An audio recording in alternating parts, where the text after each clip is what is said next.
Welcome to the Regen Brands podcast. This is a place for consumers, operators, and investors to learn about the consumer brands supporting regenerative agriculture and how they're changing the world. This is your host, Kyle, joined by my co-host, AC, who's going to take us into the episode. On this episode, we have Monique and Marie, who are the co-founders of Tomato Bliss. Tomato Bliss is on a mission to save the heirloom tomato from extinction with their line of heirloom tomato soups that are made with tomatoes grown on their certified Regenified farm in Southwest Michigan. In this episode, we learn why tomato farming became Marie's chosen form of activism, how she found Monique to help Tomato Bliss become more than just a farmer's market brand, and the strategies they're using to grow both supply and demand for regeneratively grown heirloom tomatoes at the same time. These ladies were a delight to have on the show, and we're excited to share this episode with y'all. Let's dive in. What's up, everybody? Welcome back to another episode of the Regen Brands podcast. Very excited today to have our friends Marie and Monique from Tomato Bliss joining us. So welcome, ladies. Thank you. Thanks for having us. Yeah, we're super excited. I've been lucky enough to try Tomato Bliss. Monique and I connected a while back, and she was kind enough to send me a couple samples, and it was fantastic. As somebody who sells broth and soup on a regular basis, it's really cool to try some other regenerative brands in the category. But for those who are unfamiliar with Tomato Bliss, give us a quick lay of the land. Like, what sort of products do you produce? Where can people find you today? What flavors do we have? Just that kind of high-level overview. Absolutely. So at Tomato Bliss, our mission is to revolutionize the American tomato industry. So we make heirloom tomato soups and quick scratch sauces in 4 globally inspired flavors. So in Tuscan, which is our balsamic roasted, a masala, Moroccan, and a chipotle flavor.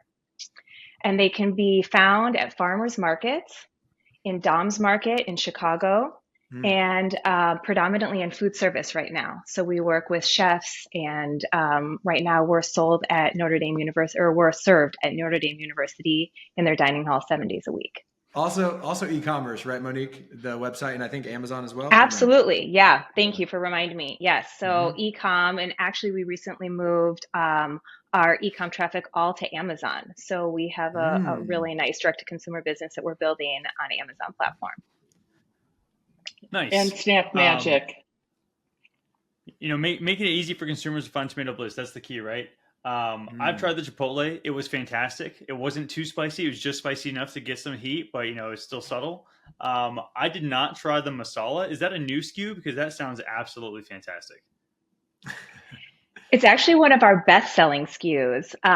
It is one of the more recent developments from about a year and a half ago, coming off the farmers market, the Green City Farmers Market in Chicago. So that was one of the recipes that we tested and that we decided to take into production. And I'd be happy to get you a box of Bliss, masala Bliss. I'm happy. I will purchase and support my own. I want to make sure that we're supporting the farm here. So happy to do that.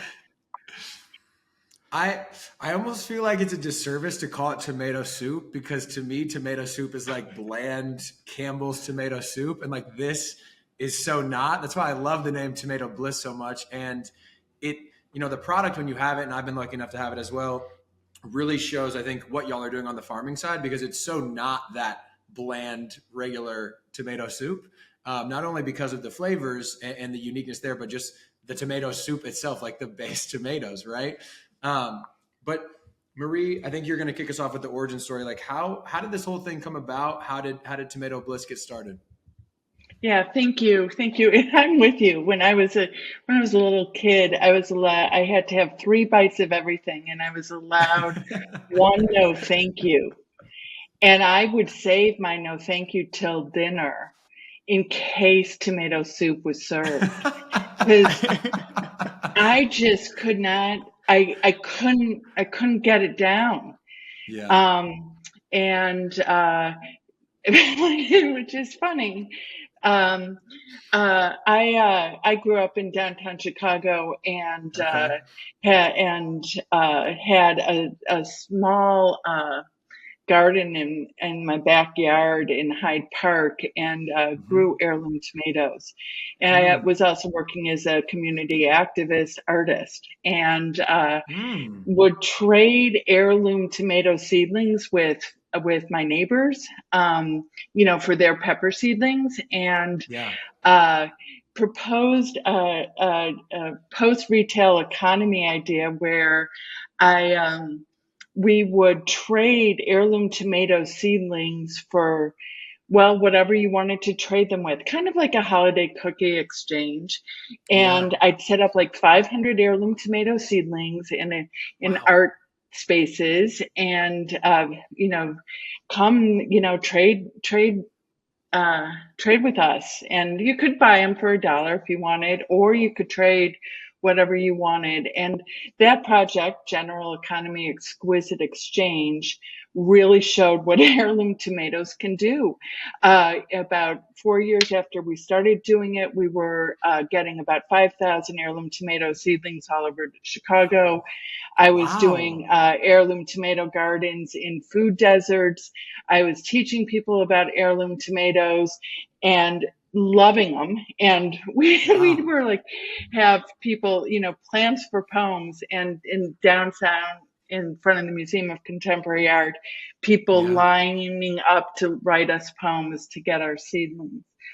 Amazing. And I loved them. And I preserved them, of course. I'd use them all year long. And it struck me, why in the grocery store is the whole thing red when heirloom tomatoes come in so many varieties and colors? Really no clue about the state of farming, really none whatsoever.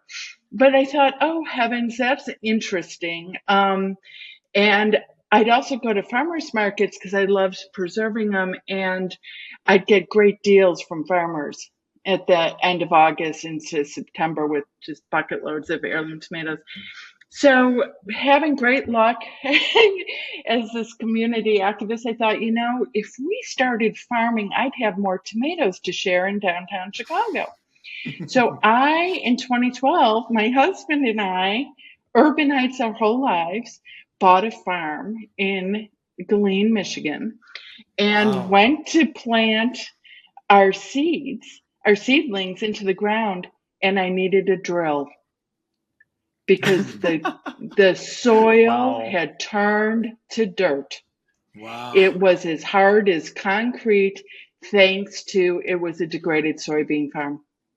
And that's when my very idealistic post-retail economy sharing is caring approach turned into, really because I needed to find out how to be more efficient. This wasn't going to work. At the time, it was my husband and me doing the farming. And I was starting to think, it's time to get some heirloom tomato sauce, some colorful stuff into the grocery store. So then I went ahead and got my wholesale food processing license. Thanks to Michigan State University, taught me how to start a food business. In 2016, my husband and I were doing the farming. We were doing the canning ourselves in a shared kitchen. My husband said, I'm in it for life, but coring is boring. We're going to have to figure out how to get help. And I luckily met a terrific co-man, a family-owned co-man in central Michigan, and started partnering with them in 2017. We were barely had a business at that point. We were selling at farmers markets. 2018 or 19, a big break for us was getting into the Green City Market in downtown Chicago. It's one of the top 10 farmers markets around the country. It's highly curated. They almost never take a packaged product. Ours met their requirements for being locally grown organically, and that's where we landed. I launched, didn't know what I was doing. Let's get that right. No clue. So, when I say the word launch, that was not a word that was in my vocab back then. But I put out all my heirloom tomato faves. I had sauce, roasted tomatoes, salsa, an heirloom tomato broth, and heirloom tomato soup for about 2 years. Wound up having people now not lining up to give me poems, but lining up to buy our products. And there was a clear winner. It was heirloom tomato soup. Lots of good stuff happened along the way. It just sometimes I was partnering with farmers because I didn't know how to farm. So I was learning from other farmers, started partnering with farmers, and also one as early as 2018, but now we're with about 10 or 12 farms. Things just really kept and keep breaking in our direction. And the biggest break, I'm just going to call it straight up, and I don't want to embarrass Monique, but the biggest break, because what we needed was somebody who would know how to do the business. We were in a couple of accelerators that were terrific, merit-based accelerators. Good Food Accelerator out of Chicago taught me a lot. And then the Food Foundry, which is really taught us. Met Monique, I guess just, not quite 2 years ago, and Monique came aboard, and just about the biggest break for our mission to bring color into the tomato aisle was when Monique came and started working with us. And because Monique is, I bring. Well, you've probably figured out what I bring. I don't want to put a name on it. Monique brings some real chops to the business side. Yeah. So that's my story. Super appreciate that share. There's a lot I would love to dive into there. But before we do, I want to get Monique's take on the story, when she got in, why she decided she wanted to be a part of this business, and what that relationship has looked like moving forward. Yeah, absolutely. So my whole career has been dedicated to scaling mission-led businesses, and most of them are focused on the health and wellness sectors. So the way it kind of started, I'll take you a little back. We were living out in California during COVID and moved back. I thought we were moving back to Chicago. My husband informed me we're in fact moving back to the suburbs. So all of a sudden I found myself... Yeah, exactly. You know me well, Anthony. So all of a sudden I found myself 9 months pregnant with my third baby, living in the suburbs of Chicago. I was running an instant bone broth soup company. Kyle, I can't remember if we connected during that, but it was called Parks and Nash with 2 partners, and we just shut it down. We had massive growth right before COVID hit into 5,000 doors, and it was kind of a typical story. And so again, I am living in the suburbs, transitioning out of this role that I really loved and thinking, how did I arrive here? What is next for me? And the silver lining, well, there were a few silver linings, but one is that we have this beautiful edible garden at our home. So I was out there with my 2 boys, and again, the third in the incubator inside. And all of a sudden I got a call from a friend who also is an investor in the food and tech space. And she said, do you have any interest in speaking to this woman, Marie? She is a farmer, has a tremendous vision for tomatoes and what they can do for the environment, what they can do for human health. And would you like me to connect her? And it was like, to connect to her. And it was like, the clouds parted and the sun hit my face, and I said, I would be delighted. And to be totally honest with you, this has been the opportunity of a lifetime. It is such a privilege to be part of this project. I have immense admiration for Marie, and I'm so delighted to be on this. We are saving heirloom tomatoes from extinction. And I'm really excited about being able to offer all the health and wellness benefits to everyone in a much broader atmosphere. Yeah. Beautiful. It's a beautiful story. I want to double click on the saving heirloom tomatoes from extinction. I think it's important for us to talk about that. There's a lot of things that I'm really passionate about in this episode. female founders, Midwest supply chains. We're talking specialty crops, which we don't talk about a ton still in the regenerative world. And on the specialty crop piece, what a lot of people don't understand, and what I understand well, and what y'all understand well from our backgrounds, is many of those crops have been bred significantly and very intensely for durability more so than flavor and nutrition. And so we're in this world where we have these really mass-produced uniform commodities that are very available, but we've lost a lot of what I would say, kind of the human health and even the environmental benefit of a lot of that stuff. And tomato may be the number one culprit of that, or the number one victim of that, which, if you know anything about just like farmers market tomatoes, they're always better in season soil grown than what we have most of the year, which is hydroponic. So all that to say, Marie, take us into kind of like how is Tomato Bliss saving the heirloom tomato? Why is that important, and what's going on in that neck of the woods with the business? Oh, wow. There's a lot to unpack there. Well, for me, it was personal. Heirloom tomatoes, they're flavorful. They really taste better. And there's so many different ways to go there.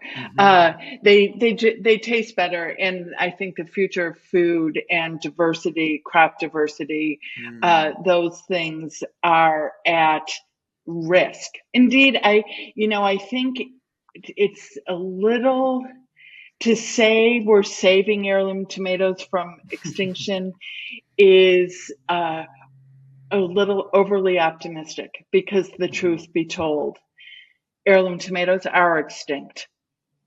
They are not in our food supply. If Tomato Bliss is, and we are the only company trying to get tomatoes into commercial production, it's extinct. Our business is at this point, it's a great idea with a little bit of traction. But Anthony, you're spot on. Yeah. That tomatoes have become a commodity crop, like wheat or soy, and we eat such a limited variety of tomatoes. I mean, the first call I was on with Marie, she shared out of 90% of tomatoes in production, less than 25 seeds are used. And so tomatoes. Wow. Yeah. Say that again, Monique. That's crazy. That's wild. Yeah, within over 90% of consumption, only 25 seeds are used. And so as you touched on, tomatoes are bred. They're bred for yield, for uniformity, for thicker skin, so they can transport. And in that, sadly, we compromise flavor and also nutrient density. And I think the nutrient density too is a really interesting piece, especially, as a mom. It's like I'm telling my kids constantly, eat your vegetables. And before I met Marie, I got to a point where I started really studying the importance of soil health.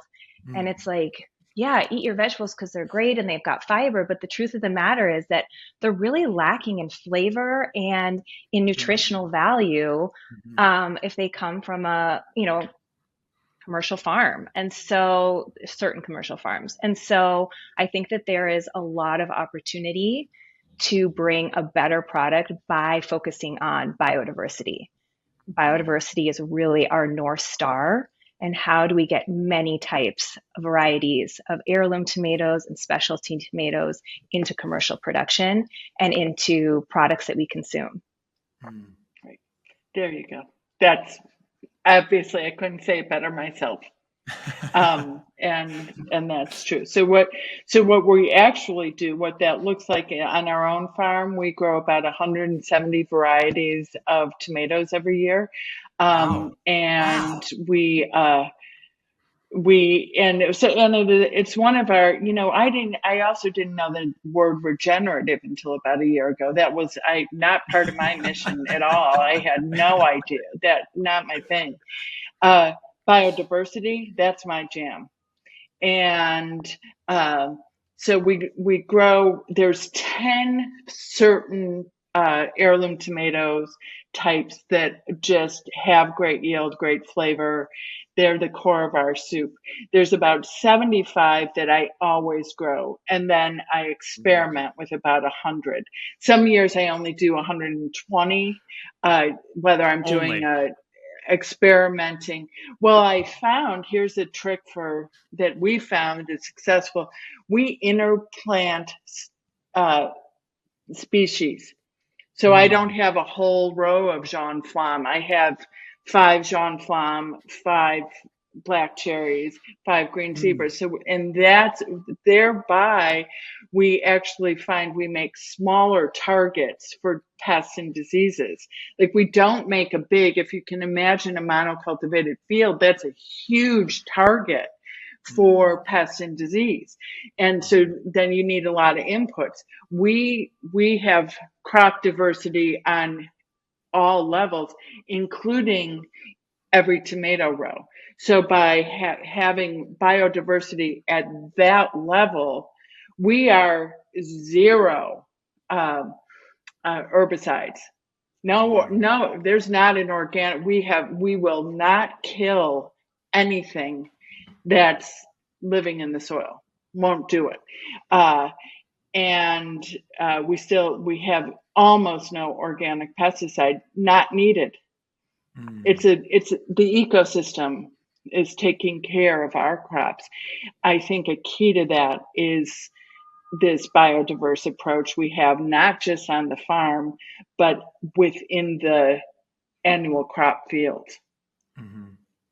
Marie, describe like what the growing environment actually looks like, because I'm thinking of a backyard tomato kind of plant, and then I'm thinking of the large like greenhouses or indoor growing operations, and I'm thinking of maybe something in between that where you're still maybe using some greenhouse structure, but it's in soil. Like, what does this thing actually look like? If we come to the farm, what are we walking up and seeing or going inside of?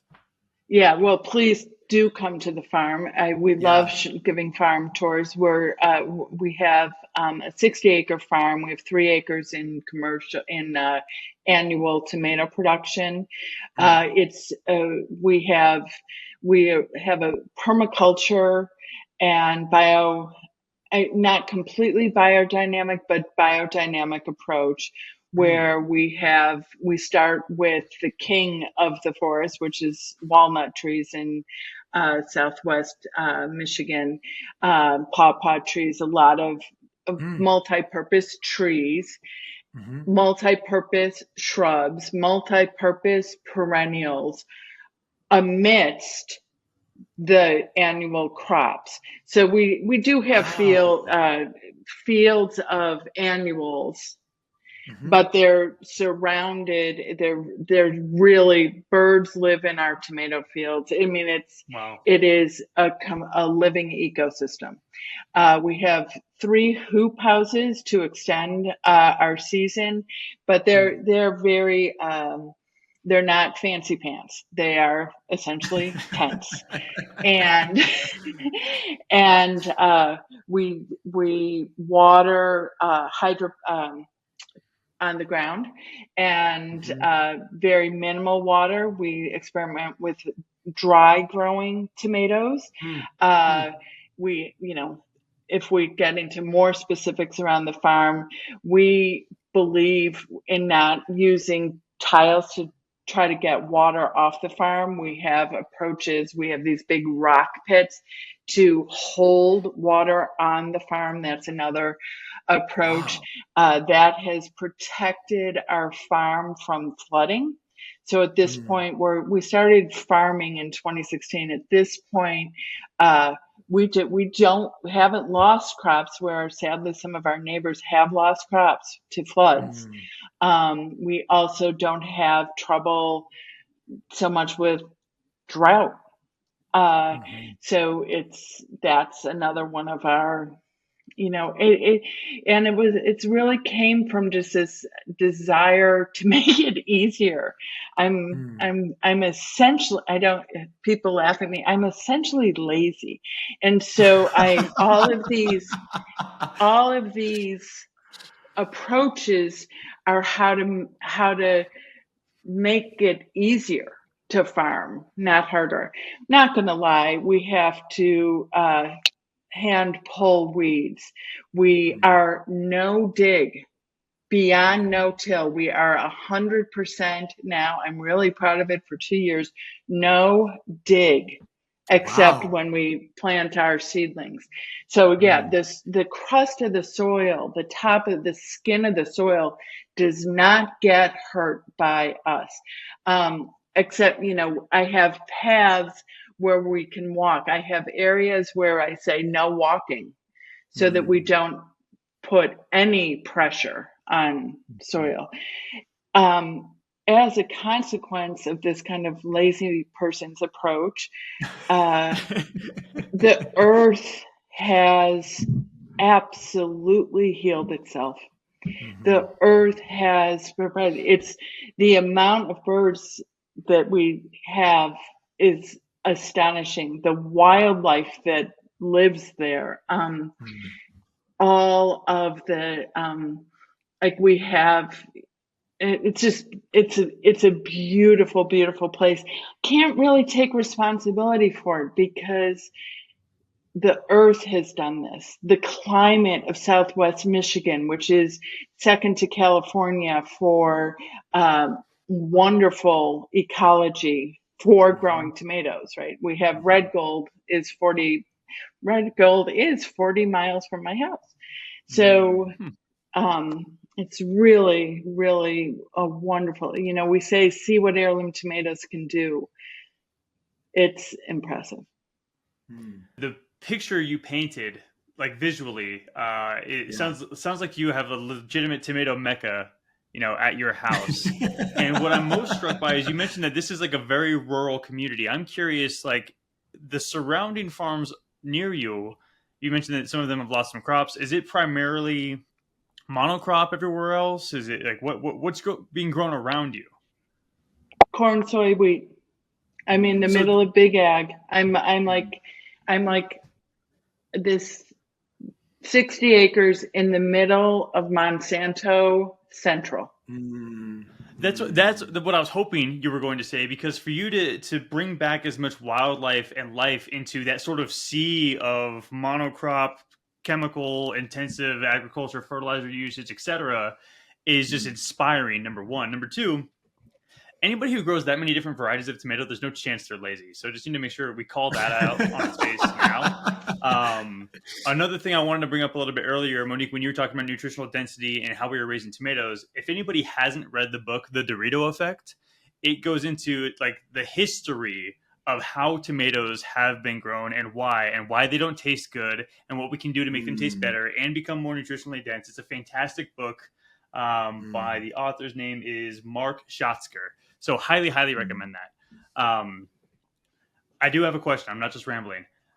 Marie, you mentioned that you hadn't heard the term regenerative until about a year ago, but it sounds like you sort of have been adopting these regenerative practices because of the nature of your, quote, lazy method of farming. So when did you first hear about the term regenerative, from where, and like how did that resonate with you, having already sort of implemented most of those practices on your farm? I would say I probably heard about it 2 years ago. Brings to mind when Monique first came. Monique had heard about it. The word I would use when I was talking about it before, and I regen, I'm not sure it's my word to use. I think regenerative speaks to cultures that came before me, and I don't want to co-opt it. But let's be clear. The world as it is today, regen ag, that's the way everybody's talking. And there's no question we are regen ag. We're certified Regenified. Why certified Regenified? This kind of gets to answers your question. They have a biodiversity requirement. That was my approach. If you remember, I started with a drill. My husband and I having to use drills to get into dirt. What is wrong? I was growing heirloom tomatoes in buckets easily. And so I did do there's a Rudolf Steiner biodynamic 9-month course. I did that. I studied books on permaculture. So that's how I learned, and I trial and error. But it was about, as I understood it, biodiversity was what I needed to bring the soil to health. That's what I wanted to do. So it is. We have it. It works. I mean, we have regenerated degenerated land. Yeah. Love that. And just to clarify for the audience, so the farm that grows the tomatoes is certified Regenified. The brand is not. We will double click on that, maybe talk about that some more. I kind of want to wrap up maybe the last piece of the origin story back to Monique's journey and just ask Monique, like, where was the business at commercially when you showed up? And what was so enticing about it? Was it just, hey, I have experience in this category, just coming from this previous, broth company? Was it Marie's story? Was it the whole heirloom tomato angle? Was it this regenerative angle? Like what commercially resonated with you that said, hey, I can go help this because it's got some really unique aspects and claims, and we're going to go do X with it? There was so much to like, so much. Yeah. So one of the most compelling parts is that when I came on, Tomato Bliss was really a farmer's market brand. Marie touched on it, but we were at the Green City Farmers Market, which is one of the premier farmers markets in Chicago. And it was such an incredible place to be able to showcase our product, to get consumer feedback, to try new products, product extensions, to meet chefs and local retailers, people that are interested in growing and building supply chains. So it was this incredible community and sort of like tangible thing that we could really get involved in. And it was such an honor. I laugh because I loved working at the farmer's market. And I think Marie would think I wasn't being honest. If we needed extra help, I'd be like, I'll do it. My husband would, I'd leave at 5:30 on Saturday morning. My husband would be like, gosh darn it, Monique. But he knows me. I mean, I'm a passionate person. So like I jump in the car with my coffee. That was his punishment for, Slinging moving you to the suburbs. You leave him with the 3 kids on a Saturday and you go to work at the farmer's market. Exactly. And it was such a delight, right? I got to share these unbelievable farm fresh soups. And so that was one component.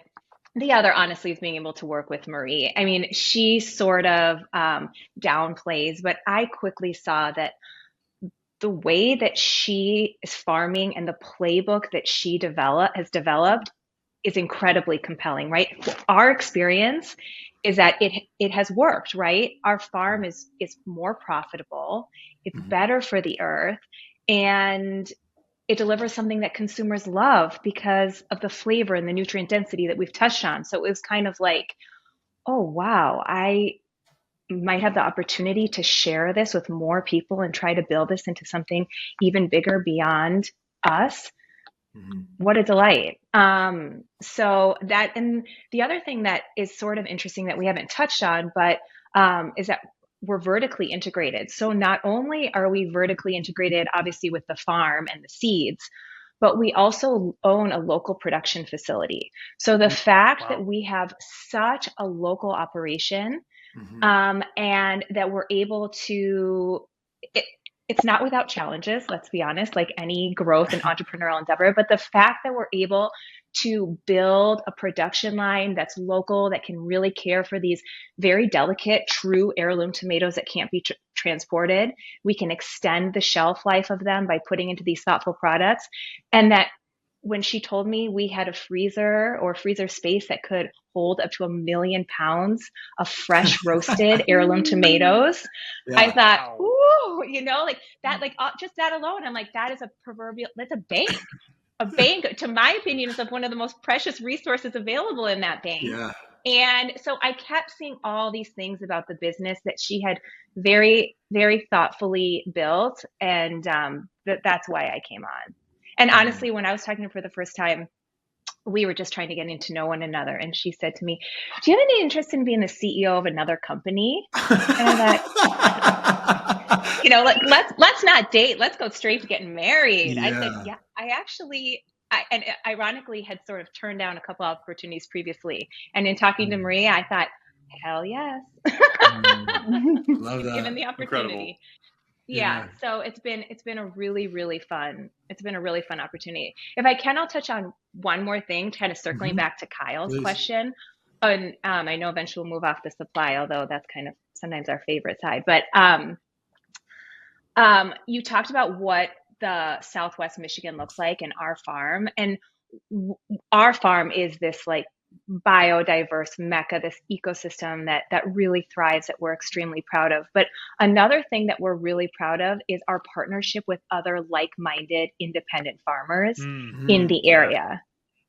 And so we partner with them to buy their surplus heirloom tomatoes. We guarantee the purchase of their surplus heirloom tomatoes so that they have a revenue source and an incentive to continue to grow. Marie softly put, I can be an optimist, and so I'm like, we're going to save the heirloom tomatoes from extinction, but they're basically gone. So anything that we can do to support fellow farmers and their growing of heirloom tomatoes is something that's really core to our mission and to our vision in building out a bigger supply chain and really being able to convert more land from monoculture commodity to this biodiverse ecosystem. For those that are not familiar with the Midwest, a lot of folks in Chicago would consider Southwest Michigan and Northern Indiana local growing regions because they're very close to Chicago. Just want to throw that out there for people who are hearing that and maybe being like, what? That doesn't make sense to me. But for those that need some Midwest geography schooling. So I also think that's like really attractive from a commercial perspective, because if you have the farming operation in Southwest Michigan, you can grow a really, really nice large business just on Chicago, like let alone even becoming a national brand. Like just the TAM in Chicago is really compelling. And secondly, Monique, I think we talk about it a lot on the podcast, is CPG is the vessel to do some of that saving the heirloom tomato-esque work, meaning it's great that everyone's going to grow fresh heirloom tomatoes. That's always going to be a seasonal thing because of weather, and that's going to stay pretty local because of like supply chain dynamics. But if we can have Tomato Bliss that's making it in a soup that can be sold everywhere, that totally grows the market and kind of the offtake potential for these heirloom varieties or these growing practices or whatever piece of the regen puzzle we're talking about here. So I think it's just really important to highlight that, and that is the power of kind of the product innovation and the brand piece to do that work. Great comments, JC. I was going to ask a question about what that partnership looks like between your farm and your fellow farms, your partner farms. Like from a quote regenerative or biodiverse perspective, is there like an educational sharing component there? Is there like maybe you'll find a farm who's interested, but they need to improve their practices a little bit, or vice versa? Do you learn from some of the farms? Walk us through what that like partnership identification and selection and relationship looks like. So our hard rule is it has to be a biodiverse farm. So if it's not biodiverse, we're not. We won't work with it. I want to get specific. When you say biodiverse, does that mean they're growing 2 different varieties of something? Does that mean 10? Like, how do you quantify what a biodiverse farm is? Farmers market farmer, essentially is what it is. So if you can imagine a farmer's market farmer. We also, this year, for the first year, we worked with a commercial tomato farmer who happens to also be a farmer's market farmer. So I toured their farm, and it was not equally full of life, but they grow a lot of fruit. So they have a lot of built-in diversity. I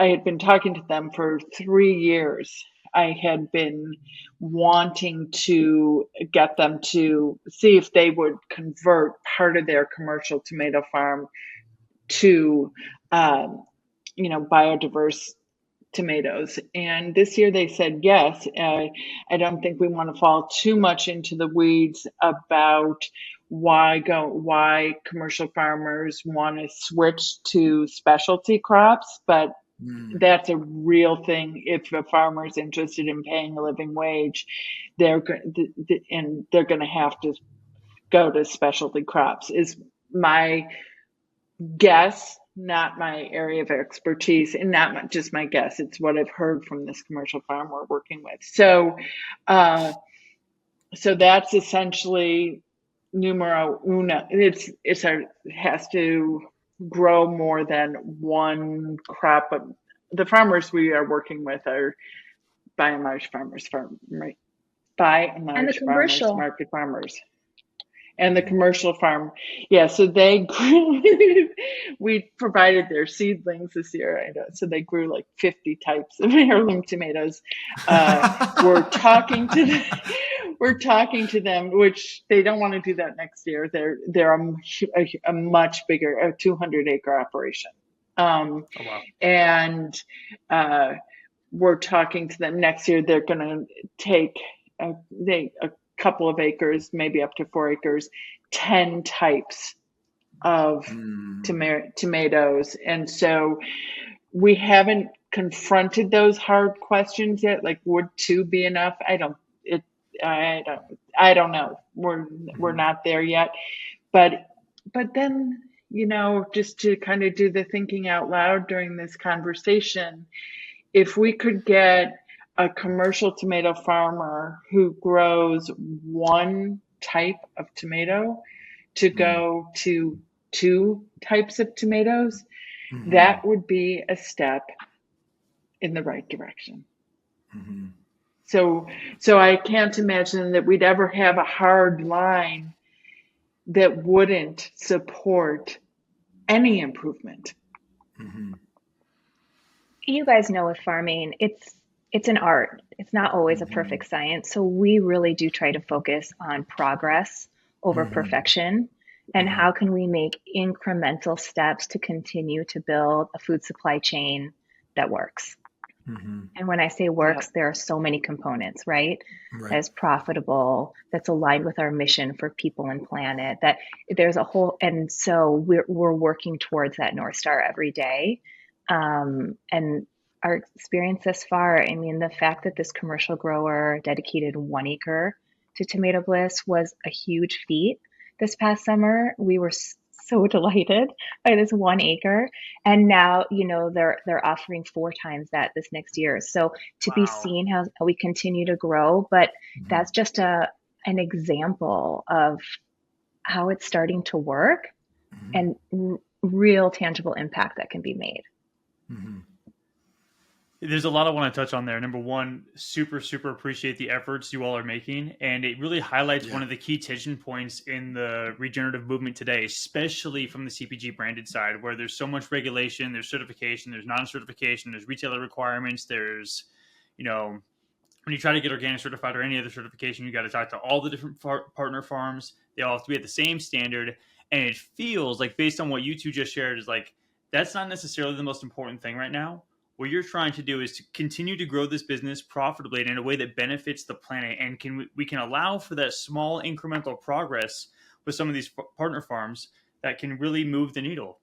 I love the example of penetrating 0.5% of that 200-acre farm to have them grow some biodiverse land, right? And then that's 4x next year. Then maybe there's another neighboring farm who sees what's happening there and that they're selling higher premium commodity vegetables or fruits, and they want to get involved. And that's like the snowball effect that just keeps unrolling. And to AC's point earlier, like, the brand is the vessel. Without the brand, the ability to catalyze this transition becomes next to impossible. It's hard. And then we sort of touched on the Regenified piece. Monique, I'd love to kind of dive in a little bit more about like why the brand doesn't have a certification yet. And is that something that we could potentially see in the future? And if so, why? And if not, why not? Yeah, great question. Yes, my hope is it's absolutely something that we will all see in the future. The truth of the matter is that certifications are expensive and timely, and they can be overwhelming and cost prohibitive to small independent farmers. And so again, it kind of comes back to incremental progress versus trying to get to the end goal immediately. And so Regenified has been an incredible partner to us. They came to our farm. We're certified level 3, which means our tomatoes and also our onions and other products can be go into a certified Regenified CPG product. And we've talked to them about offering similar pathways for our partners and potentially at like, a hurdle that they could reach. But it's going to take a bit of time to where, in terms of where we're going. Totally makes sense. Well, and to your point, like making sure that the transition is viable and profitable for the farmers is really the most important point, because if that doesn't happen, why would they even consider the certification? Yeah, it's like the cart and the horse, right? The chicken and the egg. well, and also our primary business, Monique, I think, you're best suited to talk about this, is in food service, where food service customers aren't, if there were a food service customer that wants a certified Regenified product, please call Marie Krane at Lotus Flower Farm, and because we could develop it. We've got the produce to develop that. But Tomato Bliss is about moving, is going into food service. Monique, why don't you talk about that? Because that's been a bonanza for turning us into a profitable company. Thanks, Marie. Yeah, I think, right, that's something we talk about all the time. What is the pathway to market? And you guys, which I love, talk a lot about brand. And then I think about brand too, but with Tomato Bliss specifically, which is a bit different from my previous experiences, I also think a lot about demand.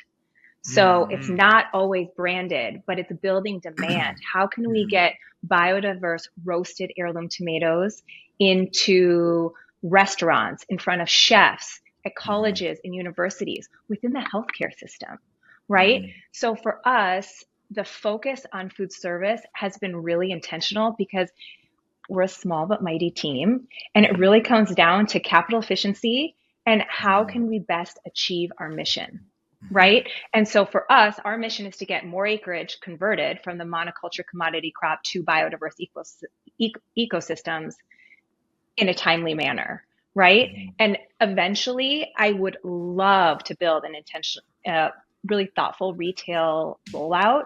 But it's been challenging, to be honest. I'm going to go ahead and just like float this dream out here. I presented it to Can't Heart Dreamin'. I presented it to, I was talking to the head of innovation at Whole Foods. And this was like a year ago. And he's like, what's your dream? What would you really love? And I shared it with him. And I don't want to hide the ball, but he literally said to me, he said, keep dreaming. That's a pipe dream, my dear. But I'm going to put it out there. Like, you guys know, rolling out into retail is incredible. Seeing your product on a shelf, having consumers buy it. Actually, Marie, I haven't told you this, but my husband was at the dentist the other day, and his dentist, her daughter is really into health and wellness. So Jeff, among the dental work, is telling her about Tomato Bliss. The dentist texts her daughter, have you heard about this? She was at her desk at work and held up a jar of Tomato Bliss that she had purchased from Dom's Market, and now she purchases it on Amazon too. So that's where to find, you can find us. And it was like this unbelievable moment. So for retail, it's sexy. Like, yes, I want it. I want people to be able to have, I want biodiversity in every pantry, and I want to have Tomato Bliss in every pantry, right? But my real dream is, I kind of got sidetracked, is to be able to cross merchandise in the produce section and in the soup aisle. Hey, we've talked about this. I know. It's just like a dream that won't die. But I think that the center of grocery store has unbelievable potential to be revisited, to be fresh and have a real attention to ingredients and the sourcing of those ingredients and the climate impact and things like that. But the truth of the matter is that our consumer predominantly shops the periphery of the grocery store, right? And so, and then you layer on this really unique product that we've developed. We've developed an innovation that allows us to extend the shelf life of fresh roasted heirloom tomatoes so that you can enjoy heirloom tomatoes all year round. We all know we love the season with the farmers market that have the heirloom tomatoes, but how can we enjoy them year round? And that's what we do. We put them in a glass jar, and it allows you, sometimes I call it almost like a salad in a jar. And because of our really clean, thoughtful ingredients, extra virgin olive oil, vinegars, and spice blends, that's it. It is, I see a vision for having us merchandised by the heirloom tomatoes. So it's like a quick scratch ingredient. It's the ability to get them year round in a really fresh but convenient factor. Right. And so if there are any retailers listening that would be interested in partnering with us on this test, we would be more than delighted. Yeah. Well, we never get it out there, but in every jar, 65% of our ingredients are tomatoes. 90% are vegetables. So it's not a tomato powder. That's then gussied up. I don't know how traditional tomato soup is made. It's not my fave. But so ours truly is mostly vegetables. I can be kind of a big dreamer about it, but it's like, there's gotta be, grocery stores need a new category. And the category is, the freshness of the produce aisle with the convenience of the inner market, that category where it's clean, fresh food in a shelf-stable product. And that's where I'm not going to hide the ball there. That's the genius of Tomato Bliss, is that we have figured this product out. And bridging the produce aisle with the center aisle. So I think retail's not ready for us. But. Yeah, and I want to pull the curtain back and do a little 101 on some of the points that were just made, because I think it's important for maybe the more layman audience. And I wrote some notes here. So one is, why is it so hard for an item like this to get into the produce department? And so for people to understand, it's because what goes into that grocery aisle and what goes into the produce department is governed by two completely different teams, completely different strategies. And so while there is some cross merchandising, like, it's a really difficult strategic thing to get done. So that's just background on that first point. Second point is going back to what we talked about, the very interesting, the very start of the podcast, is it's still really, really hard, even as differentiated as a product like this is, to stand out in the tomato soup aisle from the other tomato soups. Like, given everything that was just shared, it's still really, really hard to get that customer that's in a hurry with their basket to understand that and to make a purchasing decision that's different based off of that in that aisle. So that's the other piece, I think, from a consumer demand perspective. And then we've talked about a lot about this in other episodes, but I think brands managing for that capital efficiency and the proper route to markets at the proper times of their growth is really important.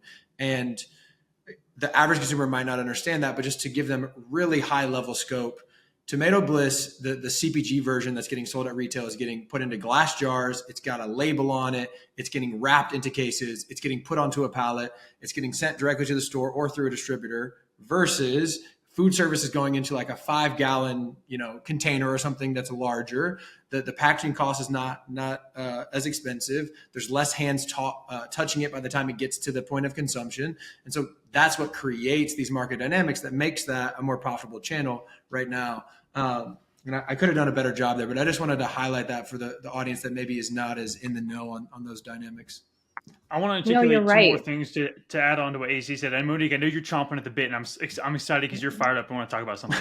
But another part of how the grocery delineation works is not only are they different departments, but they have different distributors and different ordering systems. And they're also measured, and they have their own goals within those different distributors and managing those relationships. So that's another compounding factor of why it's hard. Part two, I kind of lost my train of thought. I totally forgot what part two was. So we'll be back to that later. So Monique, you go ahead. I know there's stuff you want to share. I love a challenge. So you're totally right. They don't know where to merchandise this. I want to share a little bit about they don't know where to merchandise us. But I will say Tomato Bliss can decrease spoilage. We can significantly increase the basket size, right? And the price per square inch. And so if we were able to partner with the right person that saw this vision, and customers love it. And I also do want to share that have just developed, it's not quite out yet, but a new label. Because Anthony, you're right. It is hard to communicate with a customer when they're walking down on an aisle. They say 3 seconds. I would venture it's less. Yeah. And so we're really excited to debut a new label, which we think is really going to help our product jump off the aisle and straight into someone's basket in the lick of a blink, lickety split.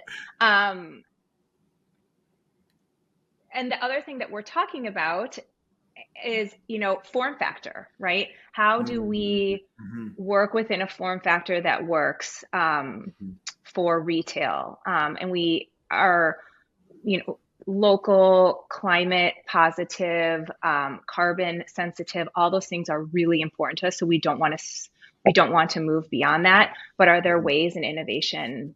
Potentially. So we're working on that. But a really interesting statistic is, on average, the consumer goes through the produce aisle 2 to 3 times a week and 3 times a year down the soup aisle. I don't know, Kyle, is that in alignment with what you know? I've never heard that before. And as somebody who spends way too much time looking at soup data and broth data, that's something I should. So that's news to me. And it's both discouraging and encouraging for Kettle and Fire. So yeah, that's news. I did remember part 2 though. You both had mentioned that you're dreamers, and I think that the only individuals who change the world are those who are willing to dream. So want to commend you and support the dreaming, number 1. Oh God, man, there was another number 2, and now it's gone. I got it back. I think this is really important, and I think the way you all have your mission identified and how you're funding your company and brand is something that could be replicated and should be replicated across the regenerative movement. Like, I love the food service first because of the efficiencies, the scale, and the opportunity with less red tape, which can make it easier to transition acreage and gather more partner farms. And as that channel starts to become more profitable, you can get more farmers up to the retail, quote, retail ready standard, get the certification, and that can fund the kind of retail side of the business. So I think that's a beautiful model that nobody has yet identified on the podcast. I want to give that a standing ovation. Oh my God. Yeah, that's beautiful, commend brother. you both for putting that together. Super, super cool. And I think it's something everybody who's listening, any founder who's listening, like, how do I get regenerative ag to scale? Like, that model feels like it could work better than a lot of others. Because retail solo, to your point, is just so hard. Well, and that's Monique. I just want to give credit where credit is due. I was gotta get in Whole Foods, and Monique's very clear.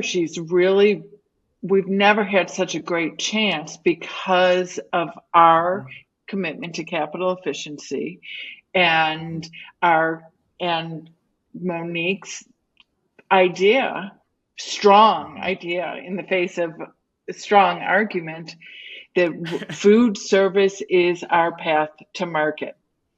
And then what's been especially nice is that we found a lot of traction in food service. A lot of channels want Tomato Bliss.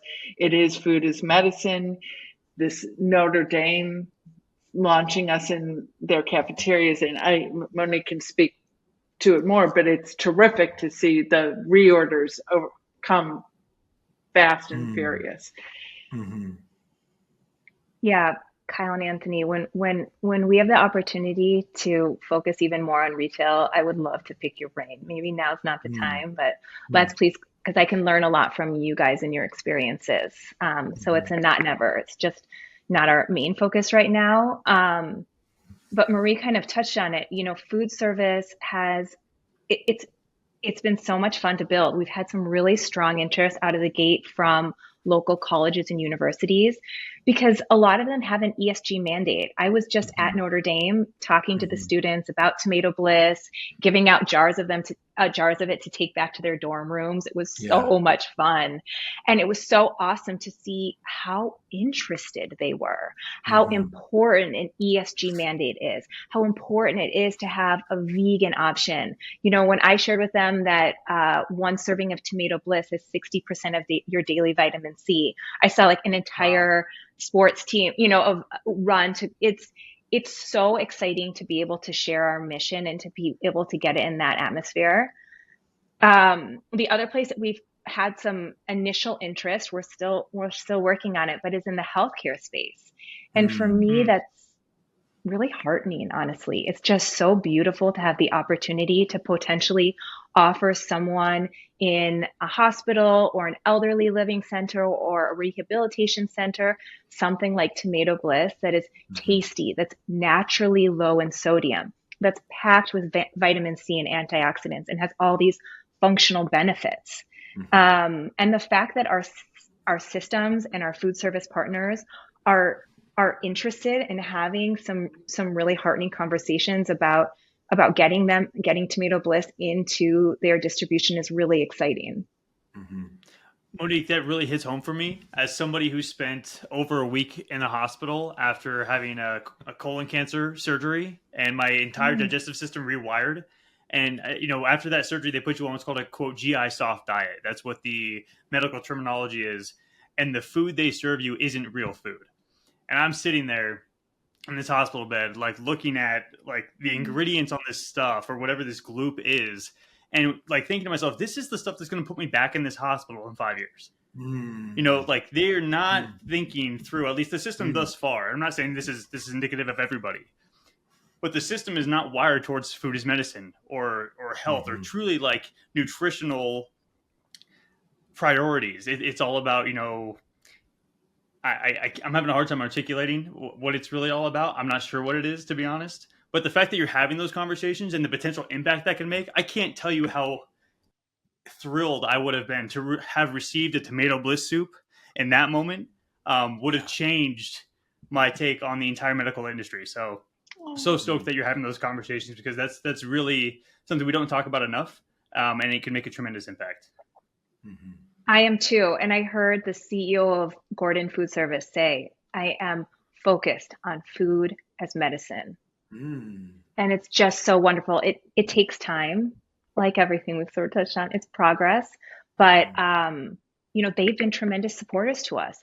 They have really been unbelievable in shepherding us through the process. Marie mentioned that we went through the Food Foundry, which is a accelerator program that's put on by RelishWorks, who is the investment and innovation arm from Gordon Food Service.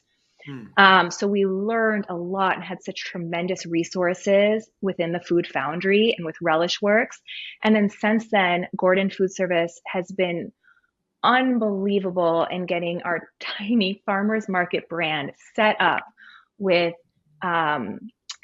their distribution centers. They have offered us marketing and sales support that has completely blown our mind and given us an opportunity to share our product and our story in a capacity that's beyond our dreams. You know, being able to be at the trade shows and a kind introduction to a broker who really cares about the space. And Anthony, you talked about it. There's so much opportunity just in the Midwest. So we're really focused on Michigan and the surrounding areas. So Chicago and Indiana and stuff, but just that alone. And Gordon Food Service is also focused in Michigan. So it's like, can we work together to make Michigan the biodiverse capital of the world? I think so. We can. We hope. Love it. Yeah. My last couple things.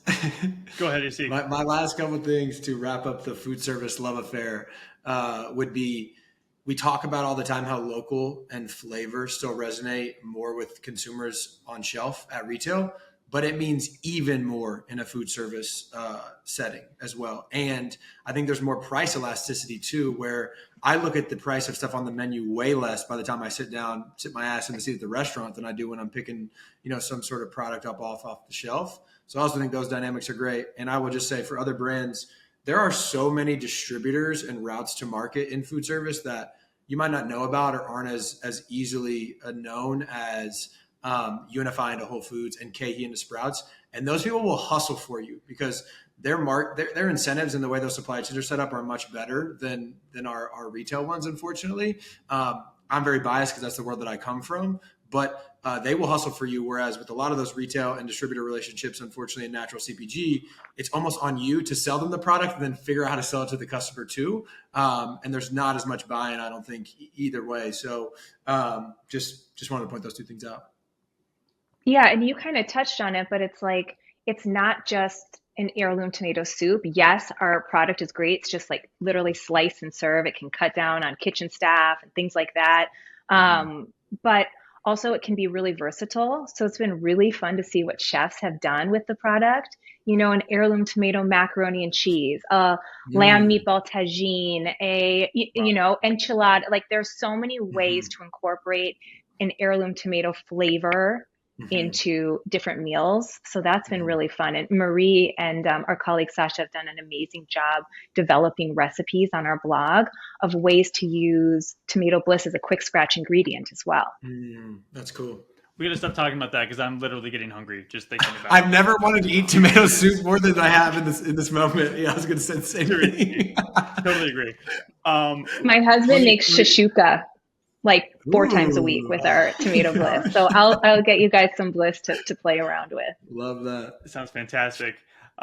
We talked about some partnerships that have been established recently. It sounds like there's a lot of opportunity on the horizon. Tell us a little bit about the future. You know, are there, I'm guessing probably not more SKUs and more flavors being developed because the focus really seems to be food service, but what does the future look like? What are some of like the 1, 3, 5-year goals for Tomato Bliss? Growth, my friend. Our plan is beyond world domination. First is what Marie has done a beautiful job. So just thus far, it's building our supply chain. And then what I'm focused on is building our demand. So that is working with chefs, restaurants, and then also with consumers. We do have a thriving DTC business and eventually in retail. I'd love to see Tomato Bliss as a main ingredient at a quick serve restaurant. Like, can you imagine a tortilla soup or a chicken heirloom tomato mole at Chipotle? Hell yeah. Yeah. Something like that would be sort of like a pinch me dream. Go ahead, Marie. Well, and I was going to say that has been one of the heartening things from my side has been a lot of people said, you're crazy trying to build a national brand without industrial food as the main ingredients. And the supply chain has proven to be robust. We had hoped for 180,000 pounds this year, and we hit 330,000 pounds there's a lot of tomatoes. Clear path to 2 million pounds within 5 years. So the supply chain, and we have the one commercial farmer that we've mentioned, but I have an Indiana I don't know if they're a red gold farmer, but he said when you can commit to 750,000 pounds, call me and I'll convert. So there's farmers want this. This is not gonna, and a year ago we would be kind of quivering. We think we can build the supply chain. We can. We are going to convert monocultivated tomato fields to biodiverse tomato fields. And what I love, or why do I think that works? It tastes really different than industrial tomato puree. It tastes really different. So, and the health benefits are scientifically proven to have. It's a way broader spectrum of nutrition than industrial tomato puree. So it could be good. Could be good. I just want to throw it out there on the food service front. if there was a regenerative, super high quality pizza sauce out there in the world, my God, I think there's so much like artisan pizza out there in the world these days. It feels to me like it'd be a no-brainer. I also try to make everybody do regenerative pizza products because I love pizza. So it'd be personally great. So just throwing it out there. Just on my wish list, regenerative pizza sauce would be great. Marie loves R&Ds, and I think that could be done in lickety-split. Yeah, well, and it was a question, were we going to go to biodiverse onions? Because I have apple bliss, I have onion bliss, and we're going to stay in the tomato aisles. So it's about bringing rainbows into the red tomato aisles, ultimately. I dig it. Love that. So I think a perfect segue into our last question. And what I love about this dynamic duo is it emphasizes the need to build supply and demand at the same time, which the whole impetus of why we started this whole media platform was that we felt like that demand conversation, or just that conversation of both these things need to happen at the same time, wasn't happening. So love that has just kind of come up naturally in the conversation today.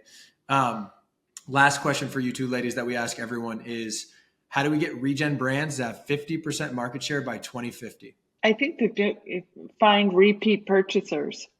No,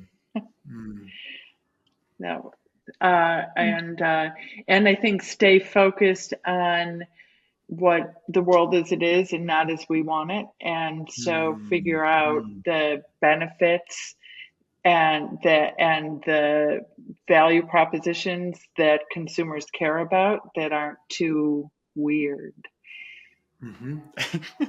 Amen. Couldn't agree more. I honestly, I don't know. I think there has to be. We love the transparency, Monique. Thank you. I don't know, but I think there has to be shift in policy, legislation, insurance, things like that. Yeah, for sure. We talk about customer appetite and demand, that too. So I think all those factors need to play. I think we're just really focused on what we have done on a micro scale and continuing to do that in bigger scale going forward each year. And that is building a truly sustainable supply chain.